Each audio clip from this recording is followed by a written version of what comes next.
प्रिय विद्यार्थियों, कैसे हैं आप लोग। आज की इस वीडियो में हम क्लास 12 बायोलॉजी चैप्टर 2 मानव जनन चैप्टर का मोस्ट इंपोर्टेंट टॉपिक को पढ़ने वाले हैं। दोस्तों, आज के हम पढ़ेंगे कि अपरा क्या होता है। प्लेसेंटा, अपरा की इंग्लिश होती है प्लेसेंटा। अपरा क्या होता है, अपरा का विकास कैसे होता है, अपरा के कार्य क्या होते हैं। आज के इस वीडियो में हम इस टॉपिक को अच्छी तरीके से क्लियर करने वाले हैं। तो बहुत ही इंपॉर्टेंट टॉपिक है। अगर आप वीडियो पे नए हैं तो वीडियो को लाइक कर दीजिए, चैनल पे नए हैं सब्सक्राइब कर दीजिए, बेल आइकन को प्रेस कर दीजिए, क्योंकि बोर्ड एग्जाम के हर सब्जेक्ट का हर इंपॉर्टेंट टॉपिक का वीडियो आपको इस वीडियो में मिलता रहेगा। तो देखिए, पहले हम चित्र द्वारा समझ लेते हैं कि अपरा होता क्या है। यहाँ पे देखिए देखिए ये होता है मादा जनन तंत्र। अब देखिए, ये अंडाशय होता है। अंडाशय से अंडाणु हर महीना निकलकर फलों नलिका में जाते हैं और यहाँ पर शुक्राणु का इंतजार करते हैं निषेचित होने के लिए। जब शुक्राणु इनके पास जाता है तो निश्चित हो जाता है, अन्यथा ये फूटकर पीरियड के रूप में बाहर आ जाते हैं। तो देखिए, जब यहाँ से शुक्राणु पुरुष द्वारा महिला की योनि के माध्यम से शुक्राणु छोड़ा जाता है, तो शुक्राणु यहाँ पे देखिए बहुत तेज से आकर फलों नलिका में आता है और अंडाणु को भेद देता है। तो ये निषेचित हो जाता है। जब ये निषेचित होता है तो ये भ्रूण बन जाता है। तो ये भ्रूण धीरे धीरे क्या कहते हैं, विकसित होते हुए खिसक कर इसका समसूत्री विभाजन होता है 2 3 4 बार। उसके बाद देखिए, जब ये बहुकोशिकीय बन जाता है, उसके बाद एक खिसकता हुआ यहाँ पर आ जाता है। और जब ये यहाँ पर आता है तो इसमें अपरा का विकास होता है और अपरा के माध्यम से यहाँ पे चिपक जाता है। देखिए चित्र में, देखिए यहाँ पे देखिए इस प्रकार देखिए ये भ्रूण का विकास हो जाता है, ये भ्रूण बन जाता है। और ये पे देखिए, यहाँ पे देखिए ये अपरा इसमें विकसित हो जाता है। तो जी किनारे किनारे इसके लगा रेशेदार ये अपरा है। और ये अपरा क्या होता है, अपरा के द्वारा ये इससे चिपक जाता है, गर्भाशय की दीवार चिपक जाता है और उसी में इसका विकास होता है। तो यही अपरा, इसी के बारे में आज की वीडियो में पढ़ने वाले हैं। तो देखिए अपरा होता क्या है, यहाँ पे देखिए आपको लिखना है क्या। देखिए अपरा क्या होता है। जो अपरा होता है, यानी प्लेसेंटा, अपरा गर्भाशय के दौरान, सॉरी गर्भावस्था के दौरान, जब महिला गर्भवती होती है उसके दौरान जो होता है, अपरा गर्भाशय में विकसित होने वाला एक अस्थायी अंग है। जो अपरा है यह क्या है, गर्भाशय में विकसित होने वाला अस्थायी अंग, यानी हमेशा ये नहीं रहता। जब महिला प्रेग्नेंट होती है तभी इसका विकास होता है, तभी विकसित होता है। जो माँ और भ्रूण के बीच पोषण, श्वसन और उत्सर्जन के लिए संबंध स्थापित करता है। देखिए, जब बच्चा भ्रूण के रूप में होता है तो ये अपरा के द्वारा ही उसका पोषण होता है। उसका जो उत्सर्जी पदार्थ होता है शरीर से बाहर निकलता है, उसका पोषण भी मिलता है, उसका श्वसन क्रिया भी अपरा ही नियंत्रित करता है। सब अपरा के माध्यम से ही होता है। अब आगे देखिए, इसमें हमें क्या करना है। देखिए, जो अपरा होता है, देखिए क्या होता है, अपरा का जो विकास होता है कब होता है। देखिए, यह जो होता है निषेचन, यह निषेचन के बाद भ्रूण में प्रत्यारोपण होता है। यानी निषेचन के बाद जब भ्रूण प्रत्यारोपित होता है, देखिए भ्रूण का जो होता है यहाँ फलोपन नलिका से गर्भाशय दीवार में चिपकना, यानी गर्भाशय में आना और दीवार से चिपकना ही प्रत्यारोपण कहलाता है। तो जब प्रत्यारोपण की घटना हो जाती है, प्रत्यारोपण का क्रिया हो जाता है, तो लगभग उसके 7 से 10 दिन के बाद क्या होता है, अपरा का विकास होना शुरू होता है। इसके कार्य भ्रूण को पोषण देते हैं और ऑक्सीजन पहुंचाते हैं। जो अपरा होता है ये क्या करता है, भ्रूण को पोषण देता है और ऑक्सीजन भी पहुंचाता है भ्रूण के पास। उसके बाद देखिए, अपशिष्ट पदार्थों को बाहर निकालना और हार्मोन स्राव करना, ये अपरा का कार्य होता है। जो भ्रूण द्वारा अपशिष्ट पदार्थ होता है उसको शरीर से बाहर निकालता है, उसमें हार्मोन का स्राव करता है। तो ये होता है अपरा।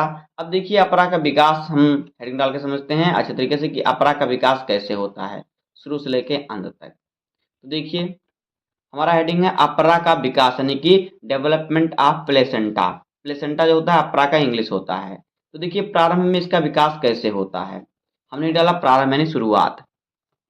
निषेचन के बाद जब भ्रूण गर्भाशय की दीवार में प्रत्यारोपित होता है तब यह क्या होता है, विकसित होता है। देखिए, जब यहाँ पे शुक्राणु आएगा तो ये अंडाणु से निषेचित हो जाएगा, उसके बाद ये गर्भाशय में प्रत्यारोपण हो जाएगा।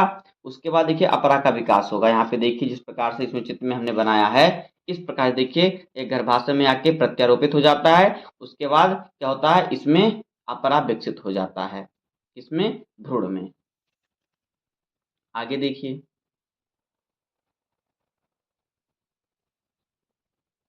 इसके बाद देखिए हमारा क्या है, संरचना, यानी अपरा की संरचना।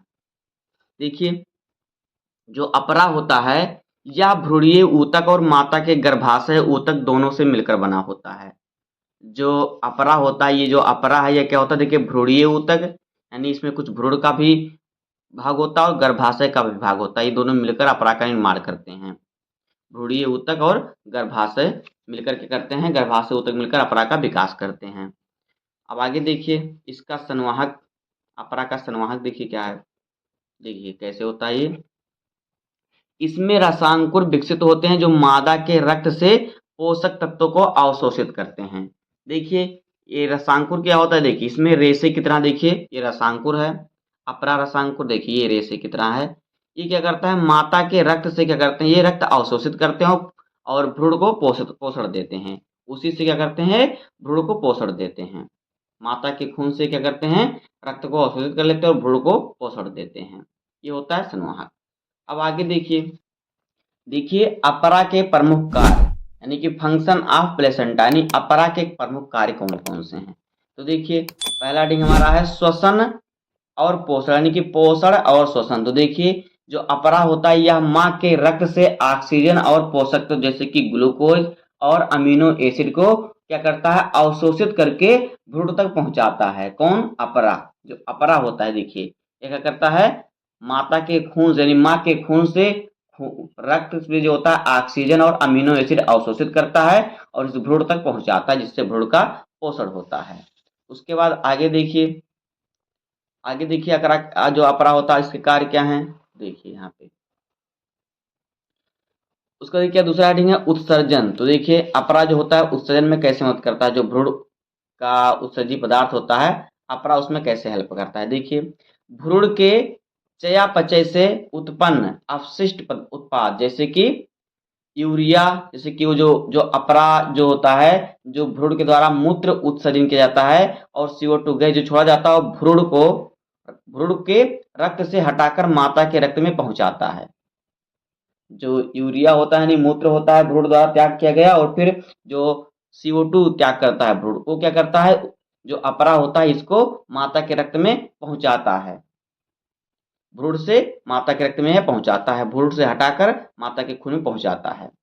उसके बाद देखिए आगे क्या है, अगला कार्य क्या है अपरा का। देखिए आगे हार्मोन का स्रावर। तो देखिए जो अपरा होता है यह गर्भावस्था को बनाए रखने के लिए हार्मोन्स पैदा करता है, जैसे कि HCG hormones, progesterone hormones, estrogen hormones और रिलैक्सिन हार्मोन्स। ये क्या करता है, अपरा ही इन सभी हार्मोन्सों का स्राव करता है। उसके बाद देखिए आगे हमारा क्या है अपरा के कार्य। तो देखिए अगला हेडिंग है सुरक्षा। तो देखिए जो अपरा होता है, जो अपरा होता है क्या करता है, यह एक चयनात्मक अवरोधक के रूप में कार्य करता है।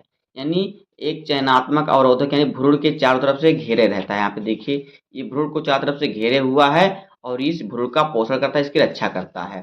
तो क्या है, चयनात्मक अवरोध है जो किसी भी चीज से भ्रूण को रुकावट देता है, जो भ्रूण को हानिकारक पदार्थों से बचाता है और प्रतिरक्षा प्रदान करने के लिए एंटीबॉडी भी स्थानांतरित करता है।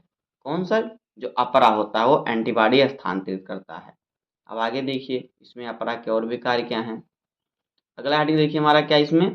तो अगला हेडिंग जो हमारा है वो है गर्भनाल से जुड़ाव। देखिए जो जो गर्भाशय होता है गर्भनाल के माध्यम से जो होता है भ्रूण से जुड़ा होता है। जो गर्भाशय होता है क्या होता है, जो भ्रूण होता है गर्भनाल के माध्यम से क्या होता है, भ्रूण से जुड़ा होता है। यहाँ पे देखिए, देखिए ये जो होता है गर्भनाल होता है, ये जो नली होती है ये गर्भनाल होता है। ये गर्भनाल के द्वारा ही क्या होता है, जो भ्रूण होता है गर्भाशय से जुड़ा होता है और गर्भाशय जो होता है अपरा से जुड़ा रहता है। तो दोस्तों इस प्रकार से जाएगा अपरा और अपरा का विकास और अपरा के प्रमुख कार्य। तो दोस्तों उम्मीद करता हूँ आपको वीडियो पसंद आया होगा। अगर आपको वीडियो पसंद आए तो वीडियो को लाइक कर दीजिए और चैनल पे नए हैं सब्सक्राइब कर दीजिए, बेल आइकन को प्रेस कर दीजिए, क्योंकि बोर्ड एग्जाम के हर सब्जेक्ट का हर इंपॉर्टेंट टॉपिक का वीडियो आपको सिंपली मिलता रहेगा। तो इसी प्रकार से आपको अपने कॉपी में नोट बनाना है और कहीं बोर्ड एग्जाम में लिखना हो तो आपको भी ऐसे लिखना है। तो मिलते हैं किसी नेक्स्ट वीडियो में, तब तक के लिए धन्यवाद, जय हिंद।